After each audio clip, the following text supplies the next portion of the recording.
the Russian billionaire, Cindy Carpenter. Thank you.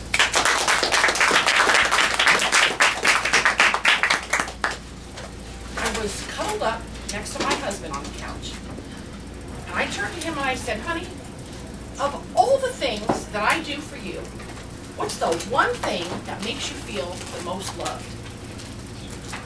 Fellow Toastmasters, honored guests, his answer was not what I expected. And a couple of weeks ago, I was watching 60 Minutes, and a segment of 60 Minutes was featuring the richest man in Russia. He has a net worth of $17 billion. He's tall, he's athletic, he's fairly good looking, he's 41, and he's single. Listen up, single women. So it begged the question of the interviewer, why at 41 do you think that you're still single? And his answer was identical to my husband's. So what did they say? When I asked that to my husband, his answer was, the one thing that you do that makes me feel the most loved is when you cook for me. And I guess I took it for granted, because I've been a good cook all my life, and I never ever expected him to say that. And when they asked the Russian billionaire why he was still single, he said, because I haven't found the woman who can cook well enough. Now think about that for a minute. If you have a net worth of $17 billion, and I did this math, invested in a CD at 5% would earn you over $2 million a day. So he could fly to Paris for breakfast, Los Angeles for lunch,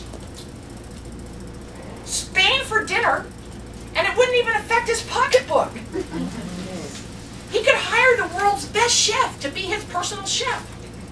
As a matter of fact, he could hire a team of people to cook for him, and it wouldn't even affect his pocketbook. But that isn't what he wanted. He wanted somebody who can cook for him. And it made me realize, wow, the power of food to convey love. Because what is it that we're doing? Spending a little bit of time to say, I care about you. And I had a girl come over to my house once to learn how to cook something because she didn't know how to cook at all. Or she was a very poor cook. And she said, you know, I asked her, why do you want to learn to cook? And she said, well, because I've noticed the weirdest thing. Whenever all my girlfriends come over to my house for dinner, I will bring food one of three ways. Either fast food, restaurant takeout, or something out of the freezer and stick it in the microwave. And every once in a blue moon, I'll make a dish, which turns out mediocre, I know, because I taste it. But that's the one dish that they scarf up and eat every bit of it. And she said, I don't get it, because this restaurant food I know tastes better than what I made. And so she said, I asked my friends, how come that is? And they said, because you don't get it. You spent your time to make something for us. And this means a lot to us. It doesn't matter that it's mediocre, that you spent the time and did this for us. But that's why we always eat all of it. I have a niece who is 20 years old. This girl cannot boil water. No clue at all how to cook. And she knows her aunt is a really good cook. So she calls me up one day. Aunt Cindy, I met this guy and I really, really like him. Do you think you could teach me how to cook? I want to impress him. What do you want to cook? I want you to teach me your barbecue smoked salmon. Really? For the first thing? So I said, okay, come on. She comes over to my house, I teach her. She says, well, that's pretty easy. So the next day she goes home and makes dinner for her family to rave reviews. And of course, she's on top of the world. A couple days later, her family says, oh, make that again. It was really, really good. So she made it again. And then I get this phone call. Aunt Cindy, you're never going to believe this. I am now going to make dinner, holiday dinner, Thanksgiving dinner for my boyfriend, his parents I have never met, and 10 other guests. Really? For Thanksgiving? What are you going to make? I'm going to make barbecue smoked salmon.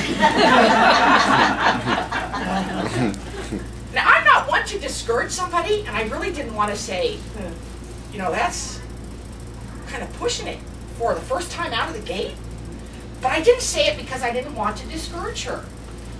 So all I said was, after dinner, call me and let me know how it went.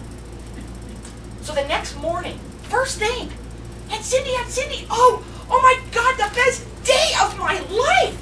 Why? Because my boyfriend thinks that I'm a goddess in the kitchen. My in-laws or not my in-laws, my hopeful future in-laws are super impressed. And there were 2 people that said, no thank you, I don't want to try the salmon. But upon hearing everybody say, wow, this is delicious, so I changed my mind. Let me try a little piece.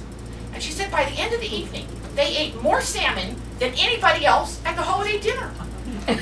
She said, I converted 2 people. It's me. I can't boil water. That was amazing. So who do you love? Your daughter? Your mom? Your son? Who do you want to thank? Your neighbor for watching your cat?